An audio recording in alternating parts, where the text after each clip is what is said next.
ஐயாவுக்காக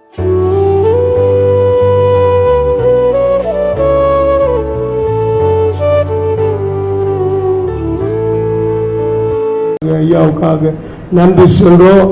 இன்றைக்கும் நம்முடைய ஆண்டு விழாவின் சிறப்பையும் நாம் அறிந்திருக்கிறோம். இந்த இடத்துக்கு வந்து நாம் ஏறத்தாழ 6 ஆண்டுகளை முடித்து 7வது ஆண்டில் இருக்கிறோம். மொத்தமாக 25 ஆண்டுகளை முடிந்து 26வது ஆண்டுக்குள்ள கால் வைக்கிறோம். கர்த்தர் தந்த இந்த பலத்திற்காக இப்படிப்பட்ட பாதையெல்லாம் கடந்து வந்தோன்னு ஒரு பேசுறாங்க. பிரதர் ஜோசப் சிஸ்டர் சாந்தவன் சொன்னாங்க, எப்படியெல்லாம் இந்த சபை வீடுகளுக்குள்ள நடத்தப்பட்டு ஆரம்பத்தில் மே மாதம் 99 அதற்கு பிற்பாடு வாடகைக்கு இடங்கள் எடுத்து 3வது இடத்துல இருக்கிற வாடகை வீடு. அதுதான் கர்த்தருக்கு ஸ்தோத்திரம். கர்த்தர் அற்புதங்களை செய்து சொந்த இடத்தை நமக்கு கட்டளையிடுவாரா, அவருக்கே மகிமை சொல்லும். தொடர்ந்து ஐயா அவர்களை கரங்களை தட்டி வரவேற்போம். தேவனுடைய வார்த்தையை நமக்கு தந்து நம்மை உற்சாகப்படுத்துவார். சர்வ வல்லமையுள்ள இயேசுவின் விலையேறப்பெற்ற நாமத்தினாலே உங்கள் அனைவரையும் அன்போடு விட நான் வாழ்த்துகிறேன். இந்த காலையிலே தேவன் அவருடைய சித்தத்தை நம் நடுவில் செய்வாராக. எத்தனையோ பேர் சென்னை பட்டணத்தில் இருக்கிறார்கள், தமிழ்நாட்டில் இருக்கிறார்கள், வெளியேயும் இருக்கிறார்கள். ஆனால் சீட்டு என் பேரில் விழுந்தது, அப்படித்தான் சொல்ல வேண்டும். இது நான் அல்ல, தேவனுடைய கிருபை. தேவன் முன்குறித்திருக்கிறார். என்னை அன்போடு அழைத்து இந்த 3 நாட்களும் இந்த பலிபீடத்தை என் கரத்தில் தந்து கர்த்தர் எனக்கு சொல்லும் வார்த்தைகளை உங்களுக்கு அறிவிக்க தேவன் கனத்திற்குரிய போதகர் அவர்கள் மூலமாக தேவன் எனக்கு அனுக்கிரகம் செய்திருக்கிறார். அதற்காக அவர்களுக்கு நான் நன்றி சொல்கிறேன். இந்த 3 நாட்களும் என்னை அன்போடு பராமரித்த அருமையான பாஸ்டர் அம்மா அவர்களுக்கும் ஆண்டவருடைய நாமத்தினாலே நான் நன்றி சொல்கிறேன். அதோடு தம்பி கிதியோன் ஐயா செல்வராஜ் அவர்களும் எனக்கு கூட இருந்து எனக்கு தேவையான எல்லா ஒத்தாசைகளையும் செய்தார்கள். தேவன் அவர்களை தம்முடைய பரிபூரணத்தில் இருந்து எடுத்து சம்பூரணமாய் ஆசீர்வதிப்பாராக. கர்த்தருக்கு ஸ்தோத்திரம். 25 ஆண்டுகள் நிறைவு பெற்றிருப்பது என்பது ஒரு சாதாரணமான காரியம் அல்ல. எத்தனையோ பேர் ஊழியத்தை ஆரம்பிக்கிறார்கள், பிறகு அதை தொடர்ந்து நடத்த முடியாமல் போட்டுவிட்டு ஓடி விடுகிறார்கள். ஸ்தோத்திரம். ஆனால் ஐயா சொன்னது போல 25 ஆண்டுகள் வீடுகளிலும் மற்றும் சில வாடகை ஸ்தலங்களிலும் இந்த ஊழியம் நடைபெற்று வந்திருக்கிறது. இடம்பெயர்ந்து போவது சில நேரம் நல்லது.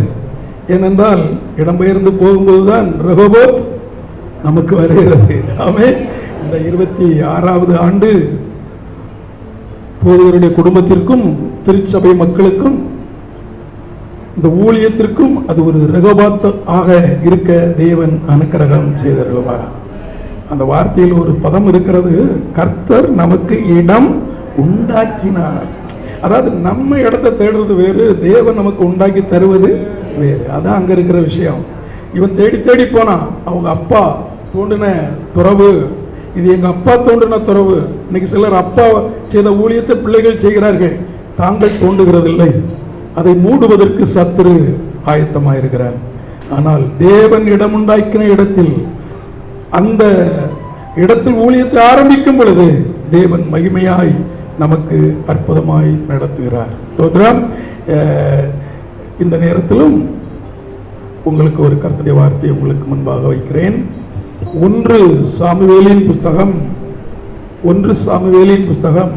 14ஆம் அதிகாரம் 1வது வசனத்திலிருந்து 6 வரைக்கும் வாசிக்க வேண்டும். ஆனால் நேரம் கருதி 6வது வசனம் மட்டும் வாசிக்க உங்களை அன்போடு வேண்டுகிறேன்.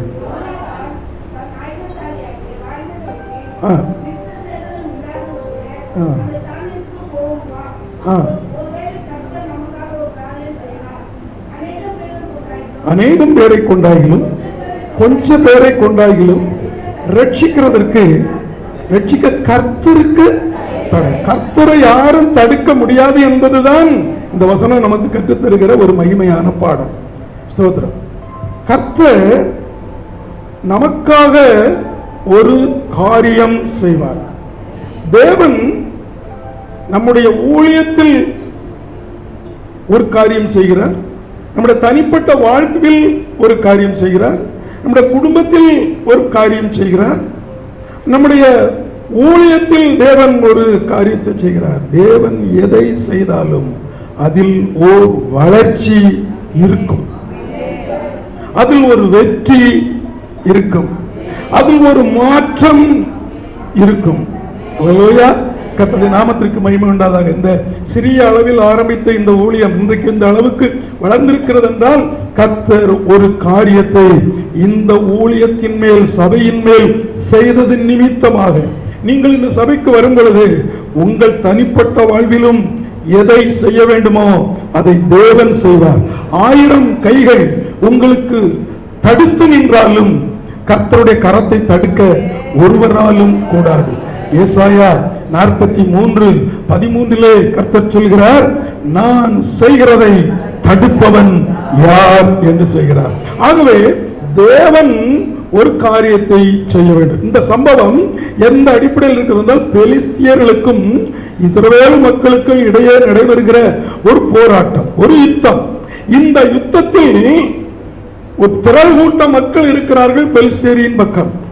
அதே நேரத்தில்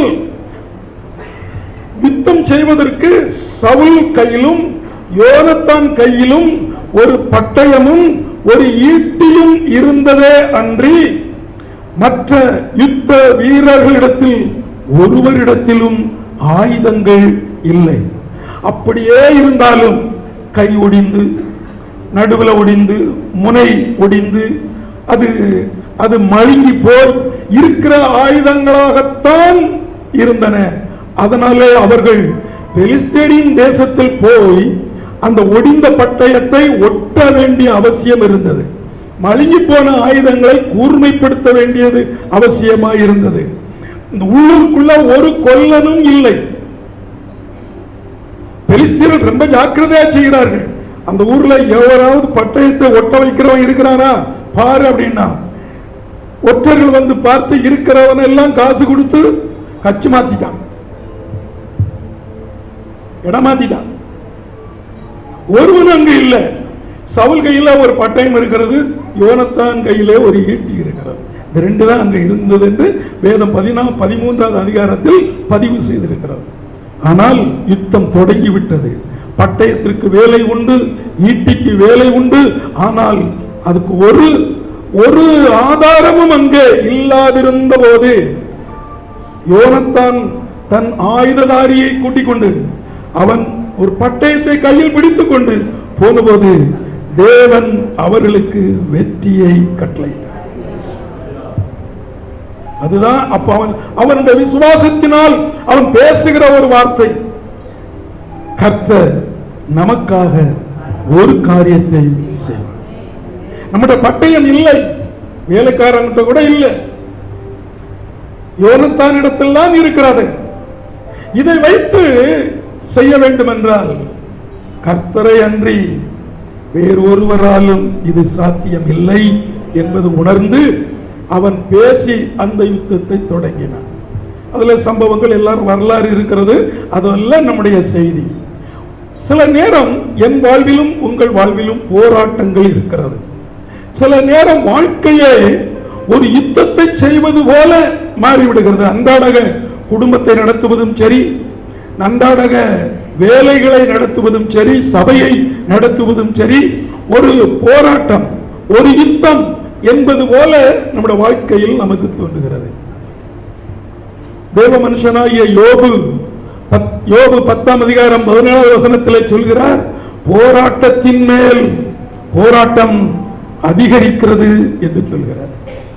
எபேசியர் 6ஆம் அதிகாரம் 12வது வசனத்திலே பரிசுத்த பவுல் எழுதுகிறார், ஏனெனில் மாம்சத்தோடும் இரத்தத்தோடும் அல்ல, துரைத்தனங்களோடும் அதிகாரங்களோடும் அந்த வான மண்டலத்தில் உள்ள பொல்லாத ஆவிகளின் சேனைகளோடும் நமக்கு போராட்டம் உண்டு, யுத்தங்கள் உண்டு என்று பதிவு செய்திருக்கிறார்.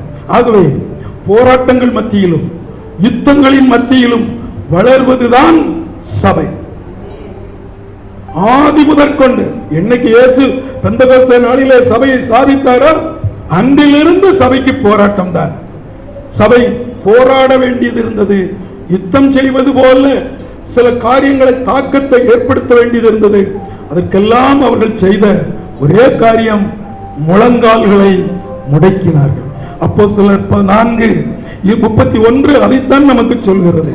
இப்படி ஜெபத்தினாலேயே எல்லாவற்றையும் சாதித்து வெற்றி சிறந்தார்கள். அவர்களிடத்தில் பட்டயம் இல்லை, அவர்களுக்கு ஈட்டி இல்லை, ஆனால் ஜெபம் அவர்கள் கையில் இருந்தது. அல்லேலூயா. ஜெபம் செய்கிறவன் ஒருபோதும் தோற்று போக மாட்டான். ஜெபம் செய்கிற குடும்பம் ஒருபோதும் தோற்று போவதே இல்லை. ஜெபம் செய்கிற சபை, ஜெபத்திற்கு முதலிடம் கொடுக்கிற சபை, அதிகாலை ஜெபத்துக்கு முதலிடம் கொடுக்கிற சபை, வாரத்தில் தினந்தோறும் நேரம் கிடைக்கும் பொழுதெல்லாம் ஜெபத்திற்கு முதலிடம் கொடுக்கிற சபை தோற்று போவதே இல்லை. ஏனெனில் பட்டயம் முறியலாம், ஈட்டி ஒடியலாம், ஜெபத்தை முறிக்கிற சக்தி இந்த உலகத்துக்கு இல்லை, பிசாசுக்கே இல்லை. அல்லேலூயா. ஆகையால் கர்த்தர் இன்றைக்கு இந்த சபைக்கு ஒரு காரியம் செய்ய, இந்த 25 ஆண்டுகள் முடிந்து 26வது ஆண்டில் அடியெடுத்து வைக்கிற இந்த சபைக்கு கர்த்தர் ஒரு காரியம் செய்ய, 6 ஆண்டுகள் இந்த இடத்தில் ஊழியத்தை நிறைவேற்றி 7வது ஆண்டில் இந்த ஊழியத்தை தொடங்குகிற இந்த நாளில் கர்த்தர் ஒரு காரியத்தை செய்ய அவர் ஆவல் உள்ளவராய் இருக்கிறார். நீங்கள் அதை விசுவாசிக்க வேண்டும், அதை நம்ப வேண்டும். அவரோடு சேர்ந்து செய்யும் பொழுது மகத்தான வெற்றியை நம்முடைய கண்கள் காணும். தேவன் நமக்கு செய்வதை காண்பது நமக்கு ஒரு பெரிய பாக்கியம். இதுக்கு முந்தின தலைமுறையினருக்கு கர்த்தர் செய்ததை நாம் காணவில்லை. இனி வரப்போகிற சந்ததியினருக்கு கர்த்தர் என்ன செய்ய போகிறார் என்பது நமக்கு தெரியாது. ஆனால் இக்காலத்தில் இருக்கிற எனக்கும் உங்களுக்கும் நம்முடைய கண்கள் காண கர்த்தர் ஒரு காரியத்தை செய்வார். அந்த காரியத்தை பார்க்கும் கண்களை தேவன் நமக்கு தருவாராக. ஸ்தோத்திரம். அல்லேலூயா. கர்த்தருக்கு ஸ்தோத்திரம். தேவன் செய்கிற காரியம் அது என்ன? 2 நேரம் கருதி 2 விஷயத்தை உங்களுக்கு முன்வைத்து உங்களுக்காக நான் ஜெபம் செய்ய விரும்புகிறேன். 1, மறைக்கப்பட்டது தோன்றச் செய்வது தேவன் செய்யும் ஒரு காரியம்.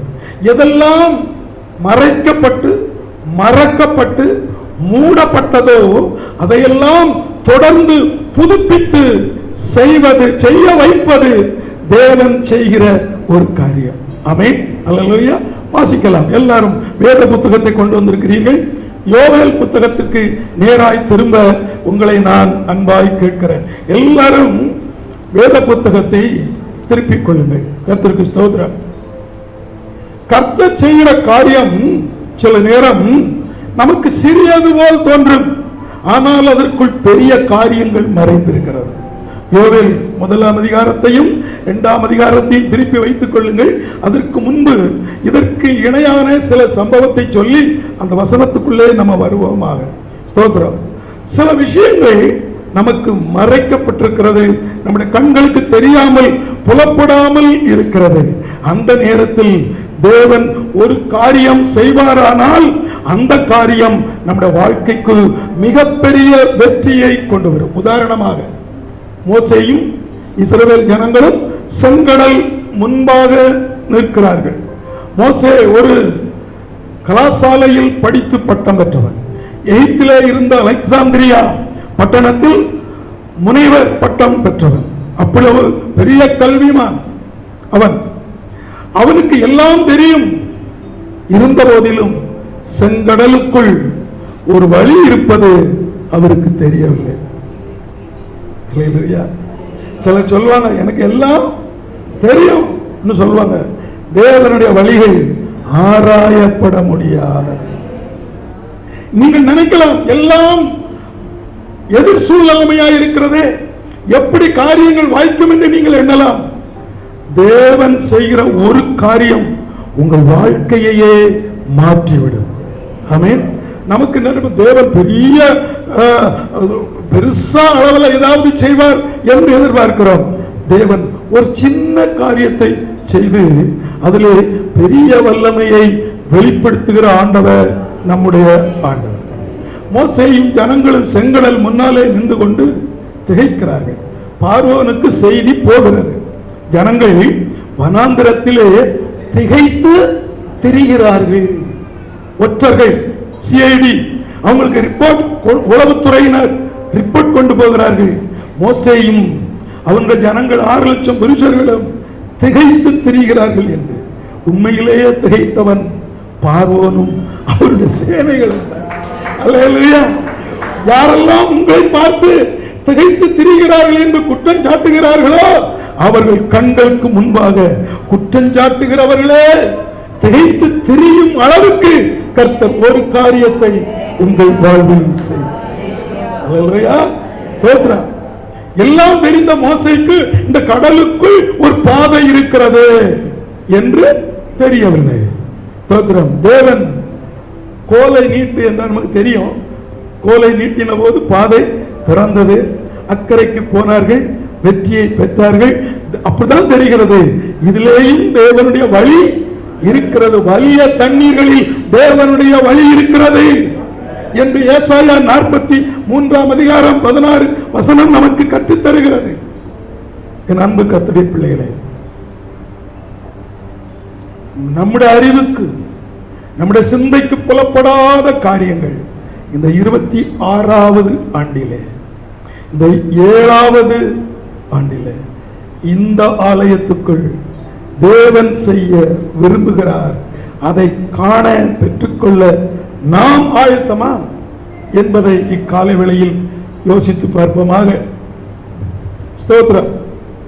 சரியான நேரத்தில் தேவன் அந்த பாதையை திறந்தார். நான் நேற்று முந்தா நாள் சொன்னேன், சரியானதை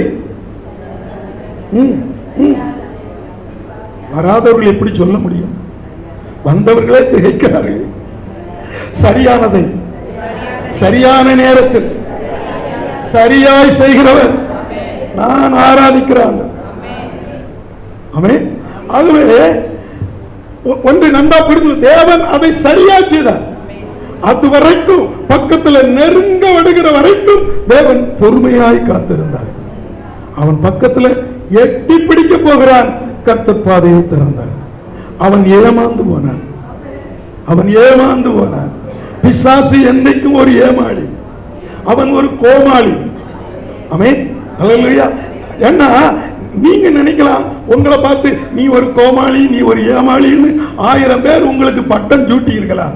ஆனா நீங்க சாத்தான் இடத்துல சொல்லணும், இந்த ஊழியம் எத்தனையோ நெருக்கத்தின் மத்தியில், தவிப்பின் மத்தியில் இந்த ஊழியம் வளர்ந்திருக்கிறது என்று வளர்ச்சியை சாத்தானுக்கு காண்பிக்கும் போது அவன் தோற்று போவான். ஆமென். அதைத்தான் நாம செய்யணும். ஸ்தோத்திரம். சரி, செங்கடல் 2ஆய் பிரிந்து அந்த பக்கம் போனார்கள். அவர்கள் போக துணிந்தவர்கள் அக்கறைக்கும் போனார்கள். இவர்களும் போனார்கள், இஸ்ரேலரும் போனார்கள், எகிப்தியரும் போனார். 2 பேரும் செய்தது ஒண்ணு, நான் குறைச்சல. ஆனா அக்கறைக்கு போய் சேர்ந்த போதுதான் ரிசல்ட் தெரிகிறது. இவர்கள் எல்லாரும் உயிரோடு இருக்கிறார்கள், அவர்கள் எல்லாரும் செத்த பிரேதங்களாக இருக்கிறார்கள். தேவன் ஒரு காரியத்தை செய்யும் போது அது உங்களுக்கு சாதகமாகவே இருக்கும். என் அன்பு சகோதரரே, என் அன்பு சகோதரிகளை, தாய்மார்களே, எல்லாம் எனக்கு எதிராக இருக்கிறது என்று யாக்கோபு சொன்னது போல நீங்கள் புலம்பிக் கொண்டிருக்கிறதை தேவன் பார்க்கின்றார், தேவன் கேட்கின்றார். ஆனால் காரியங்கள் உங்களுக்கு சாதகமாகவே பரலோகம் செய்து கொண்டிருக்கிறது என்பதை நீங்கள் உணர்ந்து கொள்ள வேண்டும். சில நேரம் அது நமக்கு மறைக்கப்பட்டது போல் இருக்கலாம். யாக்கோபு அப்படித்தான் சொல்கிறார், எல்லாம் எனக்கு எதிராய் நேரிடுகிறது. 37 அதிகாரத்தில் சொல்றார், எல்லாம் எனக்கு எதிராய், பார்ப்பதற்கு எதிராய். ஆனால் அதிலே தேவ திட்டம், தேவ ரகசியம் அது மறைவாய் செயல்பட்டு கொண்டிருந்தது.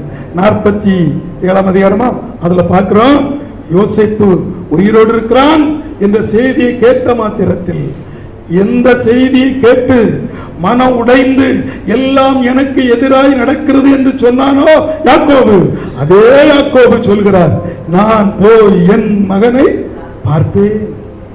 சொல்ல வச்சாரா? தேவன் தம்முடைய பிள்ளைகளை ஒருவரை நெருக்கத்தின் பாதையில் அனுமதிக்கலாம், மறைவான பாதையில் கொண்டு போகலாம். நீங்கள் போகிற பாதை உங்களுக்கு வெளிச்சம் இல்லாமல் இருக்கலாம். ஆனால் பரலோகம் பார்த்து கொண்டிருக்கிறது, உதவி செய்ய காத்து கொண்டிருக்கிறது. கர்த்தர் உங்கள் பின்னாலே வந்து கொண்டிருக்கிறார். சில நேரம் கர்த்தர் முன்னாலே போவார், சில நேரம் கர்த்தர் நமக்கு பின்னாலே வருவார். பின்னாலே வருகிறதுனாலே யோபுவை போல நாம் சொல்கிறோம், அவர் எனக்கு பின்னே இருந்தும் நான் அவரை காணவில்லை என்று சொல்கிறது போல நாமும் புலம்புகிறோம். இல்லை, உங்களை அழைத்தவர் உண்மையுள்ளவர், உங்களை தெரிந்து கொண்டவர் உண்மையுள்ளவர். அவர் உங்களை பத்திரமாய் நடத்துவதற்கு கரிசனை உள்ள ஒரு ஆண்டவர். கர்த்தருக்கு ஸ்தோத்திரம். அப்படி அவர் அக்கறைக்கு போன போது இஸ்ரவேலர் எல்லாரும் நிமிர்ந்து இருக்கிறார்கள். வேகமாய் துரிதமாய் வந்தவர்கள் எல்லாரும் செத்த பிரேதங்களாய் விழுந்து கிடக்கிறார்கள். தேவன் அவர்களுக்கு முடிவு கட்டினார். அந்த முடிவு தேவன் செய்த ஒரு காரியம். அல்லேலூயா. இது மனிதரால் செய்ய முடியாது. அன்றைக்கு இருந்த அரசாங்கத்தில் எரோதுவின் அரசாங்கம், பார்வோனுடைய ஆட்சி மிகவும் அதிகாரம் உள்ளதாக இருந்தது. அந்த அதிகாரத்தை எதிர்க்க எந்த மனிதனாலும் முடியாது. ஆனால் பரலோகத்தின் தேவனால் அந்த அதிகாரத்தை முறியடிக்க முடிந்தது. இன்றைக்கும் நம்முடைய நாட்டில் சில அதிகாரங்கள் தலைதூக்கி நிற்கிறது.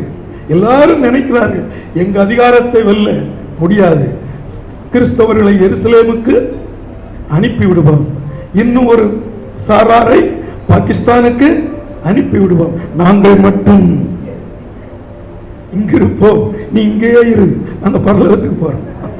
அல்லேலூயா. கர்த்தருக்கு ஸ்தோத்திரம்.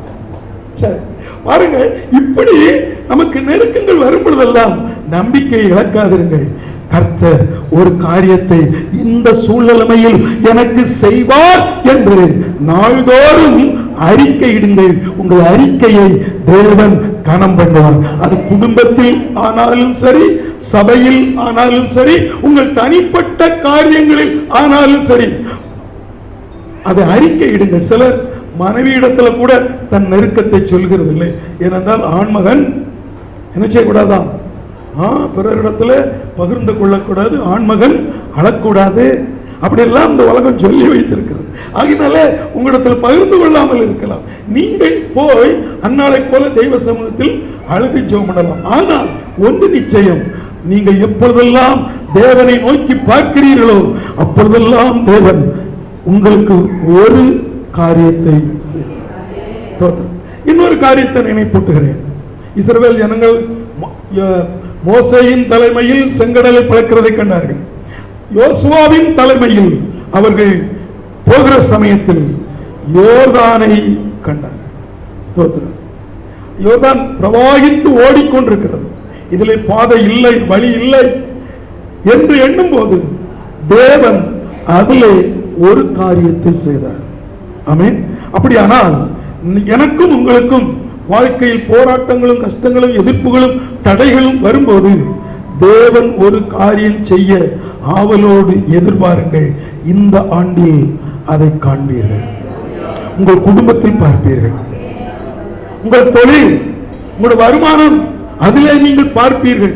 இது தேவனுடைய செயல் என்று சாட்சியிடுவீர்கள். அப்படி மாற்றுவதற்கு தேவன் இந்த காலை வேளையில் வந்திருக்கிறார். இந்த திருவிருந்து வழியாக அது உங்களுக்கு வந்து சேரும். ஆமென், ஆமென். ஏதோ வந்தோம், மாதம் ஒரு முறை திருவிருந்து எடுக்கிறோம் போகிறோம் என்று வராதீர்கள். தயவு செய்து நீங்க அப்படி வரவே வராதீர்கள். ஸ்தோத்திரம். இன்றைக்கு திருவிருந்துல கர்த்தர் எனக்கு ஒரு காரியம் செய்வார் என்று நீங்கள் விசுவாசத்தோடு அந்த பாத்திரத்தை கையில் ஏந்துங்கள். அதை உங்கள் கண்கள் காணும், உங்கள் இருதயம் அதிசயப்பட்டு பூரிக்கும். அந்த பூரிப்புக்கு இணையாக இந்த உலகத்தில் எதுவுமே இல்லை. கர்த்தருக்கு ஸ்தோத்திரம். சரி, இப்படி தேவன் தம்முடைய பிள்ளைகளுக்கு செய்தார். தேவன் செய்கிற இந்த சபைக்கு செய்யக்கூடிய 2 காரியத்தை உங்களுக்கு சொல்கிறேன். 1, ஸ்தோத்திரம். வாசிக்கலாமா? அல்லேலூயா.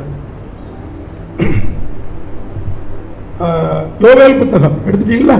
ஸ்தோத்திரம். 1ஆம் அதிகாரம் 4வது வசனம். நல்லா தைரியமா வாசிங்க. அதாவது நீங்க வாசிக்கிறதுல தான் எனக்கு பிரசங்கம் வரணும். நீங்க வாசிக்கிறது என் பிரசங்கத்தை கீழே அமுக்கப்படாது.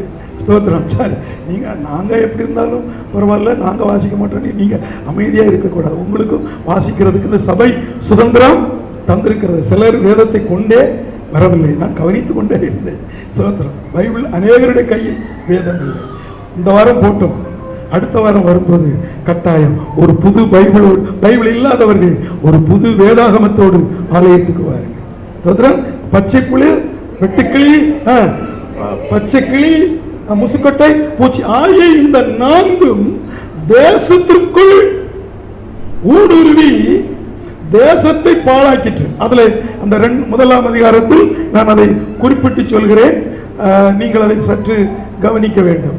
அதாவது அது அந்த 4 விதமான பூச்சிகளும் அந்த தேசத்தில் ஊடுருவி வந்தபோது 7 தீங்கு அந்த தேசத்துக்கு வந்தது. 7 தீங்கு வந்தது. 7 சிலர் 8 10 சொல்லுவாங்க. ஆனால் நாம் தியானித்து பார்த்தபோது தெளிவாக 7 காரியங்கள் இருக்கின்றன. இந்த அதுல முதலாவது ஸ்தோத்திரம் 9வது வசனத்திலே ஆசாரியர்கள் துக்கிக்கிறார்கள். அப்போ இந்த இந்த 4 பூச்சிகளும் தந்த ஒரு ஆசீர்வாதம் துக்கம். அதுவும் பாஸ்டர் ரொம்ப துக்கப்பட்டார். ஆசாரியர் துக்கப்பட்டார்னு தானே இருக்கு, அதானே பாக்குறீங்க. உங்களுக்கு ஒரு ஆசாரியர் உண்டு இல்லையா? அதாவது விசுவாசிகள் சில நேரம் துக்கப்படுவார்கள், ஆனால் ஊழியக்காரர் கூட துக்கப்படுகிறதற்கு ஏதுவான சூழ்நிலைமை வரும். இந்த 25 ஆண்டுகளில் வந்திருக்கிறது. அவர்கிட்ட கேட்டா சொல்லுவாங்க, அம்மாட்ட கேட்டா சொல்லுவாங்க, ஐயா இதெல்லாம் எங்களை எவ்வளவோ துக்கப்படுத்தி இருக்கிறது என்று சொல்வார்கள். அடுத்து கவனிங்கள், துக்கிக்கிறார்கள். 10வது வசனத்தில் பாழாயிற்று, இருக்கிறதெல்லாம் பாழாயிற்று. அதாவது வயல்வெளி பாழாயிற்று. நம்ம ஊர்ல வயல்வெளி பிளாட் ஆயிற்று. வயல்வெளிகள் எல்லாம் போட்டாங்கல்ல. எங்க ஊருக்கு வந்து பாருங்க, இங்க தெரியாது எனக்கு. அங்க நல்ல வயல், நல்ல அந்த மேட்டூர் டேமில் இருந்து வர்ற தண்ணி நல்லா விளையும், 2 போக விளையும். அத்தனையும் பிளாட் போட்டானே. ஸ்தோத்திரம். ஏன்னா அப்ப இப்ப அதுக்கு முன்னால போய் சொல்லணும் இந்த 4 பூச்சி யாருன்னு. ஸ்தோத்திரம்.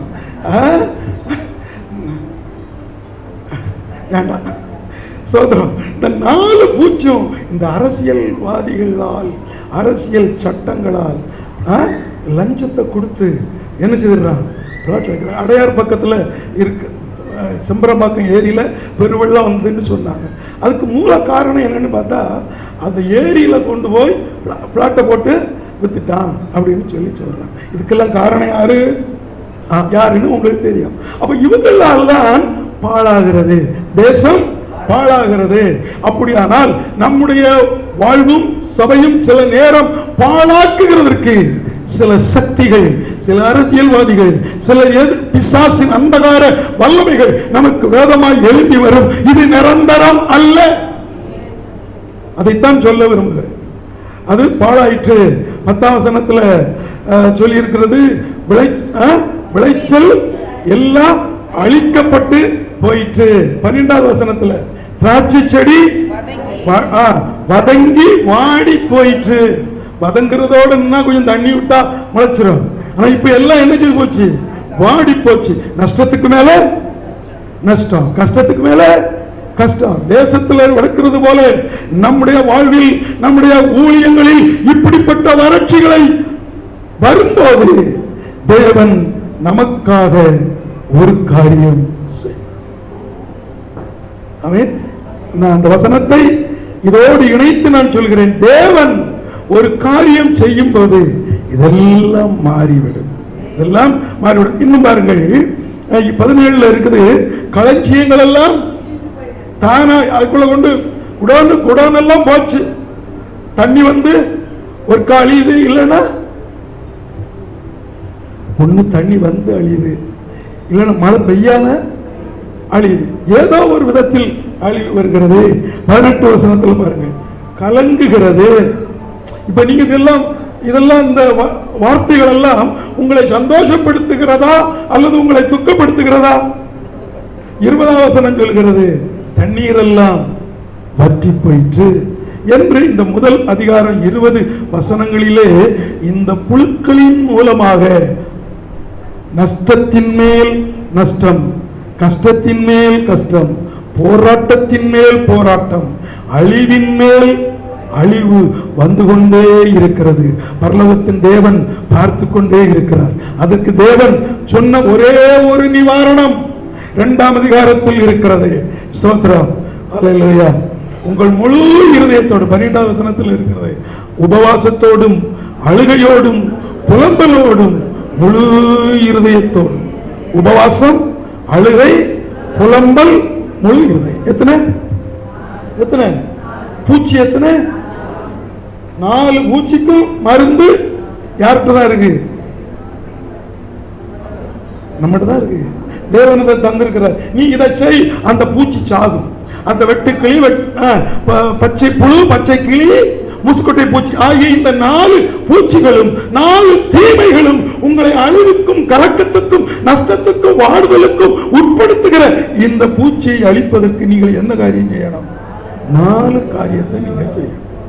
நாம் செய்ய வேண்டியதை நாம் செய்தால் தேவன் செய்ய வேண்டியதை தேவன் செய்வார். ஆமென். தேவன் கட்டாயம் செய்வார். அவருடைய காரியங்கள் ஒருபோதும் தாமதமாகிறது இல்லை. நான் அடிக்கடி சொல்லி இருக்கிறேன் என்று நினைக்கிறேன். நம்முடைய கடிகாரங்கள் தாமதமாய் போகலாம், தேவனுடைய கால கடிகாரம் ஒருபோதும் தாமதிப்பதே இல்லை. அது முந்தியும் போகாது. நம்ம வீட்டில் பிள்ளைகளுக்காக 10 நிமிஷம் கூட்டி வச்சுக்கிடும். தேவன் கூட்டுகிறவர் அல்ல. சரியானதை சரியான நேரத்தில் சரியா செய்கிறவர் என் ஆண்டவர். அவருடைய கால கடிகாரம் துல்லியமாய் உங்கள் வாழ்க்கையில நிறைவேறிய தீரும். கையை தட்டி ஒரு அல்லையே சொல்லுங்க. நல்ல பைபிளை கீழே வச்சு நல்ல கையை கருத்துக்கு ஸ்தோத்திரம். அல்லேலூயா. ஆகவே இந்த 4 விதமான புழுக்களும் பாவங்கள், அக்கிரமங்கள், மீறுதல்கள், கீழ்ப்படியாமைகள், தேவனுக்கு எதிர்த்து நிற்பது, தேவனை அசட்டை செய்வது என்ற பாவங்கள் நமக்குள் வரும்போது இவ்விதமான பூச்சிகள் நமக்குள்ளே வருவதற்கு தேவன் அனுமதிக்கிறார். ஆனால் இது எப்பொழுதும் நிரந்தரம் அல்ல. இந்த இதிலிருந்து விடுபடுவதற்கு, வெளியே வருவதற்கு, தேவ பிள்ளைகள் காக்கப்படுவதற்கு, குடும்பங்கள் ஆசீர்வதிக்கப்படுவதற்கு, சபை வளர்ச்சி பெறுவதற்கு தேவன் வைத்திருக்கிற ஒரே ஒரு ஆயுதம் உபவாசம், அழுகை, புலம்பல், முழு இருதயத்தோடு ஆண்டவரிடத்தில் திரும்புவதுதான் இதற்கு தீர்வு. இதை தவிர வேறொரு தீர்வு இல்லை. சிலர் சொல்வார்கள், நல்ல காலம் பிறக்குது, நல்ல காலம் பிறக்குது. சோத்ரம். ஆடி முடிஞ்சு ஆவணி வந்தா இந்த 50-30 கடக்கட்டும். பிறகு மார்கழி மாசம் சொல்லுவான், இந்த மார்கழி 30 களியட்டும், தை பிறந்தா சொல்லிட்டே போவான். அவன் அப்படி சொல்லிட்டே போவான்.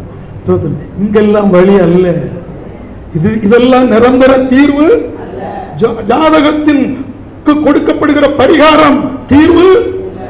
அப்படி தீர்வு வந்துட்டுன்னா தான் தேசம் என்னைக்கோ செழிப்பாயிருக்குமே. இந்த இவங்கெல்லாம், இந்த ஜோசியர்கள் எல்லாம் சேர்ந்து தீர்வு நாட்டுக்கு கொண்டு வரணும்னா இந்த தேசம் செழிப்பாகணுமே. தேசத்துக்கு செழிப்பு இந்த 4 தான் இருக்கு. இந்த 4ஐயும் செய்கிறது வெளியே இருக்கிறவர்கள் அல்ல, இங்கு இருக்கிறவர்கள் செய்தால்தான் இந்த தேசத்துக்கு செழிப்பு, சபைக்கு செழிப்பு, ஊழியத்துக்கு செழிப்பு, ஊழியத்துக்கு வாழ்வு. உங்களுக்கு வாழ்வு வந்தால் எல்லாருக்கும் வாழ்வு. தேசத்துக்கு இந்த வாழ்வு நம்முடைய கரத்தில் தான் இருக்கிறது. ஆகவே இந்த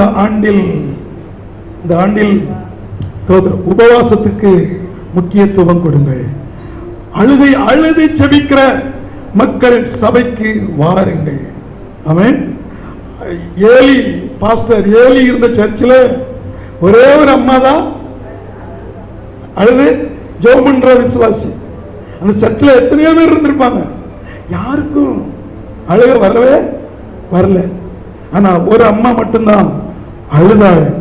சாமுவேல் பிறந்தான், நியாயாதிபதியாக வந்தான், தீர்க்கதரிசியாக வந்தான், சவுலையும் சாமுவேலையும் அபிஷேகம் பண்ணுகிற ஒரு மாபெரும் தலைவனாய் உருவானான்.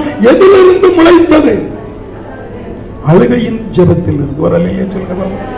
அப்போ உங்க குடும்பத்துல நீங்க சபைக்குள்ள வந்து ஜெபம் பண்றீங்களோ இல்லையோ, உங்க சபை உங்க வீட்டிலையாவது கொஞ்ச நேரம் அழுது ஜெபம் பண்ண பிரயாசப்படும். அப்ப ஆண்மகன் அழக்கூடாது அல்லவா? ஸ்தோத்திரம். அல்லேலூயா. ஒரு தகப்பன் இயேசுவிடத்தில் வந்து கண்ணீரோடே சொன்னான் என்று எழுதியிருக்கிறது. அப்படியானால் ஆண்களும் அழுது ஜெபம் பண்ண தடையில்லை. நெகேமியா ஆனா பெண்ணா? ஆண்மகன். அவன் போய் எருசலேமின் மதில்கள் இடிந்து கிடக்கிறதை கண்டபோது அவன் என்ன செய்தானா? அழுது ஜெபம். இங்க இருக்கிற புருஷர்கள், திருமணம் ஆனவர்கள் மட்டும் கை வைத்துங்க பாபா. இவ்வளவுதானா ஐயா? எட்டி பாருங்க, ஏன்னா என்னையே ஏமாத்திடுவாங்க. திருமணம் இங்க இருந்து பார்த்துக்கிட்டு இருக்கிறாங்க. இவங்க திருமணம் ஆயிட்டு ஆனா அவருக்கு கையை வைத்தாம பாக்குறீங்கல்ல. திருமணமான ஒவ்வொரு ஆண் மகனும் நெகேமியாவை போல அழுது ஜெபம் பண்ணுகிறவர்களாய் இந்த ஆண்டில் வந்தால், இந்த 7ஆம் ஆண்டில் ஒரு மாபெரும் எழுச்சி, ஒரு மாபெரும் வளர்ச்சி இந்த ஊழியத்தில் இருக்கிறது. சோதரன் நெகேமியா சாதாரணமான அல்ல, அரசு ஊழியர். நெகேமியா அரசு ஊழியர் தானே? ஆமா, அவர் அரசு ஊழியர். இன்னைக்கு அரசு ஊழியர்களுக்கெல்லாம் கண்ணில் கண்ணீர் வர மாட்டேங்குது. ஏன்னா முடிஞ்சா பென்ஷன், லீவ், சனி ஞாயிறு லீவ், எவ்வளவா இருக்குது. நல்லது, இன்னும் நிறைய நீங்கள் அனுபவிப்பீர்களாக என்று உங்களை நான் வாழ்த்தி ஆசீர்வதிக்கிறேன்.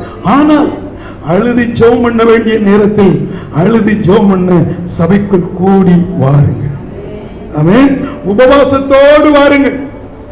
மனைவி கிட்ட சண்டை போட்டுட்டு எத்தனை நாள் சாப்பிடாம இருந்தீங்க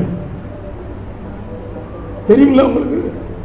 சோறு பொங்கி வச்சிருப்பாங்க, ஆனா கோபம் வேண்டாம், நீ பொங்கின சோறு எனக்கு வேண்டாம், ஈராப்பு.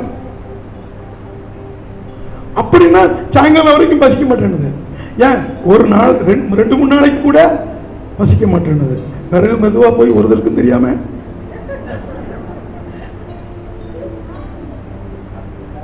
என்ன சொல்ல விரும்புறேன்? தெய்வ சமூகத்தில் நீங்க உபவாசம் பண்ணி ஜெபம் பண்ண ஒரு நாளை குறித்து திருமணமான அத்தனை ஆண்களும் ஒரு நாள் உபவாசம் பண்ணுங்கள். திருமணமான ஒவ்வொரு பெண்களும் அந்நாளை போல உபவாசத்தோடு மனம் கசந்து ஜெபம் பண்ணுங்கள். இந்த 4 பூச்சிகள், சபைக்குள் இருக்கிற பாவம், கீழ்ப்படியாமை, முறுமுறுப்பு, கசப்பு, ஏமாற்றம், தோல்வி, இதெல்லாம் செத்தொழியும், இல்லாமலே போகும். ஒரு அல்லேலூயா சொல்லுங்க. அந்த புழுக்களுக்கு அழிக்க தெரியும், வாழ வைக்க தெரியாது. கர்த்தருக்கு உங்களை வாழ வைக்க தெரியும். அதுக்கு தான் இந்த நாளையும் கொடுக்கிறாரு. நீங்கள் இந்த சபையில் இருக்கிற நோக்கம் என்ன? இந்த சபையை வாழ வைப்பதற்காக, இந்த ஊழியத்தை வளர்ச்சியில் கொண்டு செல்வதற்காகத்தான் தேவன் உங்களை வைத்திருக்கிறார். சிலர் இந்த சபைக்கு வந்திருக்கலாம், இப்பொழுது வராமல் இருக்கலாம், அவர்கள் இருக்கட்டும். ஆனால் நீங்கள் உபவாசத்தோடும் அழுகையோடும் ஜெபம் பண்ணி பாருங்கள். கர்த்தர் இதிலே ஒரு காரியம் செய்வார். இதிலே ஒரு காரியம் செய்வார். அடுத்து என்ன சொல்லி இருக்குது? புலம்பலோடு. புலம்பல்னா எப்படி? அழுக வேற, புலம்பல் வேற. புலம்பிருக்கீங்களா? சும்மா இருந்தாலும் தானா புலம்பிட்டே சொன்னதையே திரும்ப திரும்ப, அது அப்படி போச்சு, இது இப்படி போச்சு, அவர் அப்படி போனாரு, பிள்ளை இப்படி போயிட்டானே, மகம் இப்படி போயிட்டாலே, மருமகா என்று ஒவ்வொருவரையும் குறித்து புலம்பல் பாடிக்கொண்டே இருப்பார்கள். தேவைப்பட்டால் பக்கத்தில் இருக்கிற விசுவாசிகளிடத்திலும் புலம்பிக் கொண்டிருப்பார்கள். நான் சொல்கிறேன், பக்கத்தில் இருக்கிற தாய்மாரிடத்தில் புலம்பாதீர்கள், கர்த்தரிடத்தில் போய் புலம்புங்கள். அல்லேலூயா. கர்த்தரிடத்தில் போய் புலம்புங்கள். தோத்திரம். உங்கள் அவரிடத்தில் போய் புலம்பினால் வேத வசனம் சொல்கிறது, என் புலம்பலை சொல்லுங்க. சகோதரர்கள் சொல்லுங்க, என் புலம்பலை. அடுத்த முறை இவரை கூப்பிடப்படாதுன்னு இங்க வந்து சொல்லப்படாது. ஏன்னா நம்மளெல்லாம் வேலை வாங்குறாருன்னு சொல்லி இவங்க நினைச்சிருவாங்க. புலம் தேவ சமூகத்தில் போய் புலம்புங்க. மனைவி இடத்துல புலம்புறது கொஞ்சம் வெக்கமா இருக்கலாம், மருமகன் இடத்துல போய் புலம்புகிறது கொஞ்சம் வெக்கமா இருக்கல. ஆனா தேவனிடத்தில் புலம்ப வெட்கப்படாதீர்கள். அவர் ஒருவர் தான் உங்கள் புலம்பலை ஆனந்த கழிப்பார். நீங்கள் தான் காரணம். உங்கள் குடும்பத்திற்கு ஆசீர்வாதத்திற்கு நீங்கள் தான் காரணம். உங்கள் புலம்பல் தான் காரணம். உங்கள் குடும்ப ஆசீர்வாதத்திற்கு, சபையின் ஆசீர்வாதத்திற்கு, தெய்வ சமூகத்தில் நீங்கள் புலம்புகிற புலம்பல் தான் காரணம். ஆனால் என்றும் உங்களை புலம்ப விடமாட்டார். அல்லேலூயா. வேதாகமத்திலே புலம்பல் என்று ஒரு புத்தகமே இருக்கிறது. எரேமியா புலம்புறார். அவர் யார்கிட்ட போய் புலம்பன்னு பார்த்துட்டு கடைசியில தேவனிடத்துல போய் ஒவ்வொரு காரியத்தையும் புலம்புறார். பொன்ன மாதிரி இருந்த எருசலேம் குமாரத்திகள் அது மங்கி போய் எப்படி போயிட்டாங்களா? பொன் மங்கி நிறமும் மாறி அப்படின்னு சொல்லி இருக்கு. அப்ப நமக்கு பாட்டே தெரியும். பொன் மங்கி நிறமும் மாறி அழிந்து போகுமானால் இரும்பின், தெரியாது உங்களுக்கு, இரும்பின் நிலை என்ன? அப்ப இப்போ பொன் மங்கி பசும்பொன்னாய் இருந்தது பொன்னாய் மாறி, பொன் இப்ப எதுவா மாறிட்டு? இரும்பா மாறிட்டு. ஸ்தோத்திரம். இது கீழ் நோக்கின வளர்ச்சி. சபை கீழ் நோக்கிய வளர்ச்சிக்குள் போகக்கூடாது. சபை மேல் நோக்கியே செல்ல வேண்டும். ஏனென்றால் இங்க இருக்கிற இந்த சபை இயேசுவின் வருகையில் கீழே பாதாளத்துக்குள்ள போகுமா இல்ல மேல பரலோகத்துக்குள்ள போகுமா? என்ன சொல்றேன்னே சிலருக்கு புரியல. உங்க முகத்தை பார்த்தா தான் தெரியுது. உள்ள வாங்குங்க, வார்த்தையை உள்ள வாங்குங்க. கர்த்தருக்கு உள் வாங்க வாங்கதான் உங்களுக்கு ஆசீர்வாதமா இருக்கும். நீங்கள் பரலோகத்துக்கு எடுத்துக்கொள்ளப்பட வேண்டியவர்கள், எலியாவை போல் எடுத்துக்கொள்ளப்பட வேண்டியவர்கள், மறுரூபம் அடைந்து அங்கு சிங்காசனத்தில் உட்கார வேண்டியவர்கள். நாம் கீழ் நோக்கி போய் பாதாளத்துக்குள் போய்விடக்கூடாது. அல்லேலூயா. அப்படின்னா நான் சின்ன பையனா இருக்கும்போது ஒரு பாட்டு, சின்ன பையனா இருக்கும்போது 1962 நோக்கிடுவாய் மேலே நோக்கிடுவாய், உன் மீட்பு சமீபம் மேல் நோக்கிடுவாய், நோக்கிடாதே மண்ணை நோக்கிடாதே, உன்னை தாழ்த்தி ஆழ்த்திடும் அலை கடல் புயலும் என்று அந்த பாட்டு இருக்கிறது. பாடலாம், தொண்டை நான் பாடினா நீங்க எல்லாரும் இருந்துச்சு போயிருக்கீங்க. சகோதரன், நமக்கு பாட்டுக்கு வராது. ஆகவே ஆனாலும் என் கண்ணு எங்க தான் பார்க்கும்? மேலே தான் பார்க்கணும். இன்னொரு பக்தன் பாடுகிறார் ஸ்தோத்திரம். அதாவது என்று நீர் வருவீர், எப்போ நீர் வருவீர், என் கண்ணீர் துடைக்க என் நேச கூட்டாளியே என்று இயேசுவை நோக்கி பாடுகிற ஒரு பாடல் இருக்கிறது. கிறிஸ்தவ ஜீவியம், சௌபாக்கிய ஜீவியம், கிறிஸ்துவின் மக்களுக்கோர் ஆனந்த ஜீவியம் என்ற பாடலில் அப்படி வருகிறது. அப்படியானால் நீங்கள் எதற்கு பிறந்தவர்கள்? மேல் நோக்கி பார்க்க பிறந்தவர்கள். கீழே பாராதிருங்கள், உலகத்தை பாராதிருங்கள், பாதாளத்தை பாராதிருங்கள், உலக சிற்றின்பத்தை பாராதிருங்கள், உலக சந்தோஷத்தை பாராதிருங்கள், நித்திய சந்தோஷத்தை பாருங்கள், அழிந்து போகிற சந்தோஷத்தை பாராதிருங்கள். இது உங்களை கீழே தள்ளிவிடும். ஆகவே ஸ்தோத்திரம், எந்த ஒரு காரியத்திலும் தேவன் செய்யும் போது, ஒரு காரியம் செய்யும் போது உங்களை மேல் நோக்கியே தேவன் நடத்தி கொண்டு போவார். இந்த சபை இந்த ஆண்டில் மென்மேலும் வளர தேவன் கிருபையும் அனுக்கிரகமும் பாராட்டுவாரார். 26வது ஆண்டு நிறைவு பெறும்போது அல்லது 7வது ஆண்டு முற்று பெறும்போது ஸ்தோத்திரம், உங்களுக்குள் உங்களுக்கு உள்ளேயும், உங்கள் குடும்பத்திற்கு உள்ளேயும், உங்கள் சபைக்கு உள்ளேயும் ஒரு மாபெரும் வளர்ச்சியை, செழிப்பை தேவன் கட்டளையிடுவாராக. அன்றைக்கு இந்த 4 பூச்சிகளும் இருக்காது. அல்லேலூயா. 4 வகையான பாவங்கள் இருக்காது. அக்கிரமம், மீறுதல், தேவனை அசட்டை பண்ணுதல் என்ற பாவங்கள் சபைக்குள்ளே இருக்காது. ஜெப நேரத்தை அசட்டை பண்ணுவது இருக்காது. வேத வசனத்தை வாசிக்க விடாமல் உங்களை அசட்டை செய்ய வைப்பது இருக்கவே இருக்காது. கர்த்தருக்கு ஸ்தோத்திரம். வேதத்தை ஆவலோடு வாசிப்பீர்கள். வேதத்தை வாசிக்கிறவர்களை நிறைய பேர் எனக்கு தெரியும். ஆனால் ஆவலோடு வாசிக்கிறவர்கள் ரொம்ப குறைவு, ரொம்ப குறைவு. கர்த்தருக்கு ஸ்தோத்திரம். இது இது சொன்னா தப்பா நினைக்காதீங்க. வெளிநாட்டில் கணவர் இருக்கிறார், ஒரு கடிதம், இப்போதெல்லாம் ஃபோனு, அப்போல்லாம் கடிதம் தானே. எழுதும்போது மை டியர் டார்லிங், ஓ நீ எப்படி இருக்கிற அப்படி இருக்கிற எல்லாம் எழுதும்போது, கல்யாணம் ஆகி 3 மாசத்துல துபாய்க்கு போயிட்டார். எழுதுறாங்க, எழுதுறாங்க, அங்கே இவ எழுதுறா அவ எழுதுறா. அப்போ மாமியார் வந்து என்ன எழுதியிருக்கான் என் மகன் அப்படின்னு கேட்கும்போது, ஒன்றும் இல்லை அப்படின்னு சொல்லுவோம். ஏன்னா அவர் எழுதுனது இவளுக்கு, அதனால இந்த அம்மா அங்க ஷேர் பண்ணாது. ஆகவே அதை எடுத்துக்கொண்டு வச்சுட்டு பட்டுச்சேலைக்கு கீழே கொண்டு மடிச்சு வச்சுட்டு வந்துடும். பிறகு கொஞ்ச நேரம் வழியில போய் அடுப்பு பற்ற வச்சுட்டு திரும்ப ஓடி வந்து அதே கடிதத்தை திரும்ப திரும்ப. உங்களுக்கெல்லாம் அந்த அனுபவம் இல்லை உலகத்தில். ஏன்னா இப்போ ஃபோன் வந்துட்டு இல்லையா, உடனே தான் மறந்துடுது. இல்லை ஃபோனில் சண்டையாக போட்டுக்கலாம்ல. ஆகையினால இந்த சந்தோஷம் அழிந்து போகிறது. அந்த கடிதத்தை திரும்ப திரும்ப எடுத்து படித்து, அன்புள்ள செல்லம்மா நீ எப்படிம்மா என்று சொல்லும் போது இவளுக்கு அப்படியே தேனாட்டு போடுது. ஏன் சொல்றேன்னா, அதிலும் இனிமை இந்த வேதம். உம்முடைய வேதத்தை நேசிக்கிறவர்களுக்கு மிகுந்த சமாதானம். இதை சந்தோஷமா வாசிக்கணும்.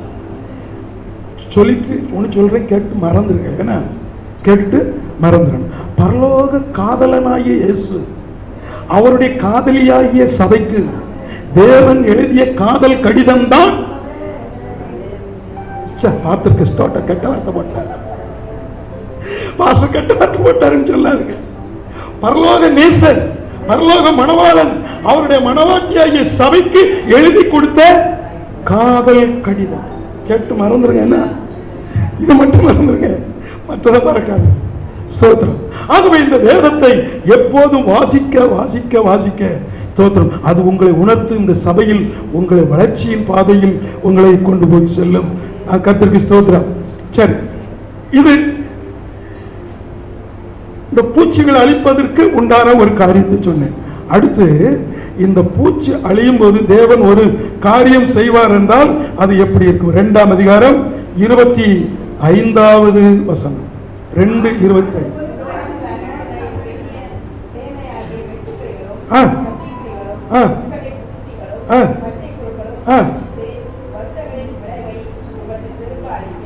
உங்களுக்கு நான் எப்படி தருவேன்? சத்தமா ஒரு கை வைத்து அல்ல சொல்லுங்க. அழிச்சிட்டு இல்ல போனா போட்டோம், விட்டாரா விட்டாரா விடல. இந்த 4 புழுவையும் திரும்ப ரிமைன் பண்றார் பாருங்க.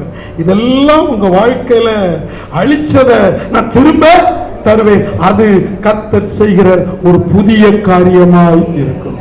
21வது வசனத்தில் இருக்குது, தேசமே பயப்படாதே மகிழ்ந்து களிகூறு, கர்த்தர் பெரிய. அந்த பெரிய அந்த ஒரு காரியம் என்ன காரியம்? பெரிய காரியமா இருக்கு. அதை விட பெருசு, அதை விட பெருசு இந்த உலகத்துல வேற எந்த பெருசும் இல்லை, எந்த பெரிய காரியம் இல்லை. தேவன் இந்த 4ஐயும் அழித்து ஒரு புதிய காரியத்தை செய்து தம்முடைய சபையை வாழ வைக்க விரும்புகிறார். ஆமென், அல்லேலூயா, ஸ்தோத்திரம். சரி, யோபுடைய வாழ்க்கையில் சாத்தான் ஒரு புழு மாதிரி வந்தான். அவன் சுகத்தை அளித்தான், செல்வத்தை அளித்தான், பிள்ளைகளை அளித்தான், அவனுக்கு உண்டான எல்லாவற்றையும் அழித்தான். அது அந்த புழுக்கள் அரித்தது. சாத்தான் என்ற புழு அவன் குடும்பத்தை கொஞ்சம் கொஞ்சமாக அரித்து இல்லாமல் ஆக்கிவிட்டது, தின்று விட்டது. பிசாசுக்கு திங்க தெரியும். ஆமென், ஆமென். பிசாசுக்கு திங்க தெரியும், பிசாசுக்கு கொடுக்க தெரியாது. அவன் எங்கேயாவது யாருக்காவது கொடுத்துருக்கிறானா? இல்லை. அவன் கொடுக்க, உங்களுக்கு அப்படியே ஏதாவது இடக்கு முடக்கா தந்துட்டான்னா வேண்டான்றீங்க. தோத்துறான். கர்த்தர் தருகிறது உங்களுக்கு போதும். லஞ்சம் வாங்கி வருகிறது பிசாசு, என்ன தருகிறது? லஞ்சம் வாங்கி வருவது பிசாசு தருவது. ஆகவே பிசாசு தருகிற எதுவும் எனக்கு வேண்டாம் என்று இருக்கிறோம். கர்த்தருக்கு ஸ்தோத்திரம். பிசாசு பறிக்க வருவான், பிடுங்க வருவான், கொல்ல வருவான். ஆனால் இயேசுவோ ஜீவனை கொடுக்க வந்திருக்கிறார். இன்றைக்கு உங்களுக்கு ஒரு புது வாழ்வு, ஒரே ஒரு காரியம், அது உங்களுக்கு புது வாழ்வு, அது பெரிய காரியம் என்று கர்த்தர் உங்களுக்கு வாக்கு கொடுக்கிறார். ஆமென். கர்த்தருக்கு ஸ்தோத்திரம். தேவனுக்கு கொடுக்கத்தான் தெரியும். உங்களுக்கு ஒண்ணு தந்துட்டாருன்னா உங்களிடத்து பிடுங்க மாட்டார். ஆமென், ஆமென், ஹல்லேலூயா. அப்படி பிடுங்கி இருந்தாருன்னா நானும் நீங்களும் இந்த இடத்துல இருக்கவே முடியாது. அவர் என்னைக்கா பிடிக்கிட்டு விட்டுருப்பார். ஆனால் என் ஆண்டவருடைய கேரக்டரை தனி.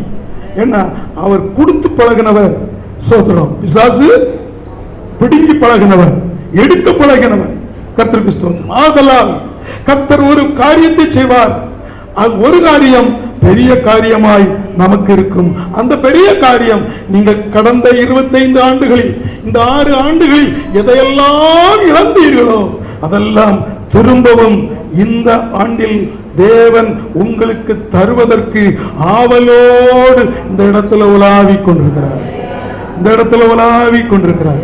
உங்க பக்கத்துல இருக்கிறார். எங்க இருக்கிறார்? அங்க பின்வாசல்ல இல்ல. எங்க இருக்கார்? பக்கத்துல இருக்கிறார். பக்கத்துல இருக்கிறார். ஸ்தோத்திரம். அங்க இருக்கிற அம்மா உங்க பக்கத்துல ஆண்டவர் இருக்கிறார். ஐயா அங்க இருக்கிற தம்பி உங்க பக்கத்துல இருக்கிறார். எதுக்கு? நீ எதெல்லாம் இழந்தீர்களோ. ஸ்தோத்திரம். தெரிஞ்சு சிலர் இழந்தோம், சிலரை தெரியாம இழந்தோம்.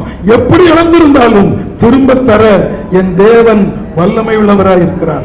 அதுல ஒரு பெரிய காரியத்தை தேவன் நமக்கு தருவார். இந்த சபையை விட்டு பிரிந்து போன மக்கள் திரும்பவும் வருவார்கள். அல்லேலூயா. கர்த்தர் திரும்ப திரும்ப தருவார். அதுதான் அவர் செய்கிற புதிய காரியம். யாரெல்லாம் சபை வேண்டாம், உபதேசம் வேண்டாம், இயேசு வேண்டாம் என்று போனார்களோ அவர்கள் எல்லாரும் வந்தார். இந்த இடம் பத்தாதுன்னு நினைக்கிறேன். 1, 2 சர்வீஸ் 3 சர்வீஸ் நடத்தணும், இல்லைன்னா வேற இடம் தான் பார்க்கணும். வந்துட்டு போனவங்க நிறைய பேர் இருப்பாங்க. எல்லா சபையிலும் அது இருக்கு. ஆனால் இந்த கடைசி காலத்தில் தேவன் அந்த ஒரு காரியத்தை, அதே அந்த ஒரு காரியமாகி அதை ஒரு புதிய காரியமாய் நம்முடைய வாழ்வில், நம்முடைய சபையில் தேவன் இந்த நாளில் செய்ய உங்களுக்காக நான் ஜெபம் பண்ண விரும்புகிறேன். ஆமென். குடும்பத்தில் எல்லாவற்றையும் இழந்து தோற்று போய் சிலர் வந்திருக்கிறீர்கள். வெளியே ஆடம்பரமாய் காட்சி அளிக்கிறீர்கள். ஆனால் உங்கள் இருதயமோ எல்லாவற்றையும் இழந்து ஒன்றுமில்லாத பரதேசிகளைப் போல காணப்படுகிறீர்கள். தேவனோ உங்களை பரதேசிகளாக அல்ல, தம்முடைய பிள்ளைகளாக பார்க்கிறார். பரதேசி என்றால் ஆதரவற்றவர்கள் என்று அர்த்தம். நீங்கள் ஆதரவற்றவர்கள் அல்ல, தேவன் உங்களுக்கு ஆதரவாய் இருக்கிறார். நீங்கள் துணை இல்லாதவர்கள் அல்ல, தேவன் உங்களுக்கு துணையாய் இருக்கிறார். ஆமென், ஆமென், ஹல்லேலூயா. அப்படிப்பட்ட ஆசீர்வாதத்தை என் தேவன் இந்த காலை நேரத்தில் எனக்கும் உங்களுக்கும் நம் எல்லாருக்கும் தந்து அந்த வார்த்தை நிறைவேற கிருபை செய்தருளுவாராக. எல்லாரும் இருக்கிற இடத்தில் முழங்கால் படியிட்டு ஜெபிக்க உங்களை அன்பாய் நான் கேட்கிறேன். எல்லாரும் இருக்கிற இடத்தில் ஜெபம் பண்ணுவோம். நன்றி ஆண்டவரே. ஹல்லேலூயா. கண்களை மூடுவோம், கண்களை மூடுவோம். ஹல்லேலூயா.